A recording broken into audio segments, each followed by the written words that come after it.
Cara, tu tá agora passando por um escrutínio aí dos caras lá, estão querendo saber de quanto que tu ganhou lá Como é o nome da empresa? Não sei o que. Álvares Marçal. E Marçal.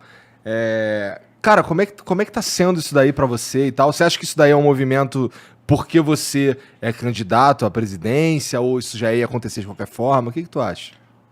Olha, eu comandei a Operação Lava Jato. Eu era juiz, Uhum. né? E a Operação Lava Jato, na verdade, ela é um marco no Brasil. Porque o que acontece no Brasil normalmente com esses crimes de corrupção? O cara rouba e nada acontece. Você lê o escândalo lá no jornal, gera manchete por uma semana, às vezes prolonga um pouquinho mais, e você nunca vê acontecer nada nos tribunais. E a Lava Jato foi uma mudança completa disso, desse padrão, que você viu gente lá poderosa, dono de empreiteiro. Tá? Isso você nunca tinha visto. Nunca ninguém pensou, por exemplo, que dono de Odebrecht, dono de OAS, dessas grandes empreiteiras iam ser um dia responsabilizados por corrupção. Sim, não porque o cara é rico. Não, o cara é rico não é problema nenhum. Agora, se o cara é rico, poderoso, mas comete um crime, é aquela história. A lei está acima de todo mundo. É uma democracia, tem que valer. Aí você pega aqueles políticos poderosos lá, o Sérgio Cabral, Eduardo Cunha, o Lula. Né? Você tem parece que aquele não mega... deu certo tanto. Né? Oi? Parece que não deu muito certo. Não, olha, se você for olhar ali, ela quebrou esse paradigma, quebrou esse padrão de corrupção que ninguém ia pra cadeia. E o pessoal foi. Teve gente lá que ficou 4 anos preso. Ninguém ficava nem um mês, nem um dia. Entendi. Só o fato de terem ficado um tempo já é um avanço nesse Mostra sentido. que o país pode ser diferente, que a gente não tá fadado a ser um país corrupto. De fato. Entendeu? Agora tá tendo uma reação, é uma reação política forte. O que que é? As pessoas querem a volta do status quo. O cara quer roubar e não quer que aconteça nada. E ele quer dar um recado. Olha, se você vier atrás de mim, ele tá mandando esse recado, não é para mim. Tá mandando recado para tudo que é juiz e procurador e policial do país. Está dizendo, se você vem atrás de mim por corrupção, você vai enfrentar depois as consequências, porque eu vou atrás de você. É isso que estão querendo fazer, entendeu? Claro que existe também a questão da candidatura, porque o meu projeto, é o único projeto desse pessoal todo que rompe com essa ideia de corrupção. A gente vai restabelecer o combate à corrupção no país. Tá? Então eles querem mandar um recado. Eu já ouvi isso antes. Eu também. Mas, gente, aí eu vou colocar o seguinte. Eu tenho um passado que me dá essa credibilidade. Vocês acham que a Lava Jato foi moleza ali? 4 anos? Não. Com processo contra Lula, contra Marcelo Odebrecht, contra Eduardo Cunha, contra Sérgio Cabral, contra José Dirceu. Esse pessoal é poderoso. Tá? E a gente estava lá, você acha que a gente não teve pressão na época? Para parar? Então, eu tenho um passado que me dá essa credibilidade para dizer assim, está no meu DNA o combate à corrupção. Claro que um projeto de país é muito mais do que combate à corrupção. Você tem que pensar em emprego, a inflação está terrível, está uma porcaria. Tudo, relação internacional. O presidente é tipo o trabalho mais difícil que tem. Exatamente. Agora, isso eu posso segurar para vocês. Você tem muitas outras coisas para fazer, mas não vai abandonar o combate à corrupção. E eu posso dizer isso. Eu acho que sou o único cara desses aí que pode falar, ó, eu combati a corrupção. E estou sofrendo, isso aí é perseguição. É pura perseguição, porque o cara não tem nada para falar do que eu fiz e fica inventando um monte de maluquice. Vamos falar então um pouco sobre o Álvares e o quê? Marçal. O Marçal. Que, tipo, a gente estava conversando um pouco aqui antes de começar, você me explicou que é uma empresa de consultoria, é isso? Então, me explica um pouco o que é esse rolê, por que tu foi contratado, o que tu fazia lá?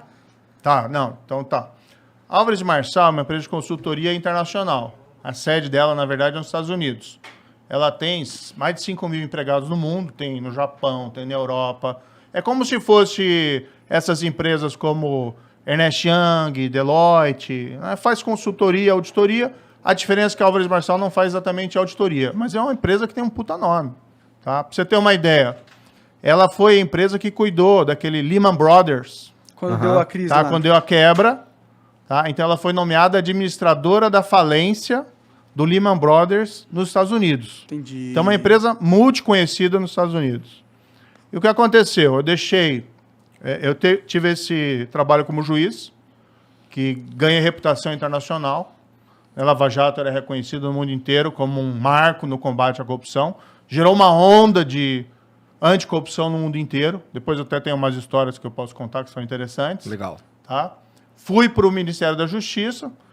tive meu trabalho lá sabotado pelo presidente, depois a gente também pode falar disso, tá? Saí e fui procurado. Não foi por uma empresa, foram por várias. E me ofereceram uma proposta de trabalhar numa área que eu acredito que eu sei fazer. Eu estava até falando para você antes, né? Hoje em dia, quando acontece um incidente de corrupção numa empresa lá nos Estados Unidos, o que eles fazem? Ao invés de ficar esperando a polícia, o FBI, eles fazem o que eles chamam de uma investigação corporativa interna. Ou seja, a própria empresa apura os fatos, verifica lá o que tem, tá? E ela procura as autoridades para dizer, ó, aconteceu isso, isso, isso. Nós queremos aqui revelar e fazer um acordo. Por que eles fazem isso?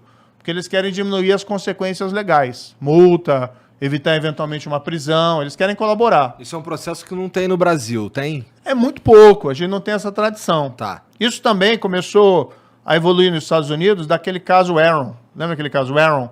Foi uma fraude gigantesca. Eu tô por fora desse caso. A Enron era uma grande empresa, uma das maiores empresas do mundo, tá?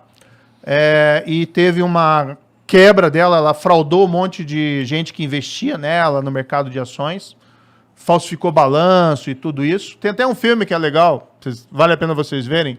É um documentário, mas é um documentário legal, tá? Tem muito documentário legal. Chama Os Mais Espertos da Sala. E ela quebrou prejuízo para muita gente e tal. E a partir desse caso de fraude nos Estados Unidos, eles começaram a mudar um pouco o padrão do comportamento das empresas.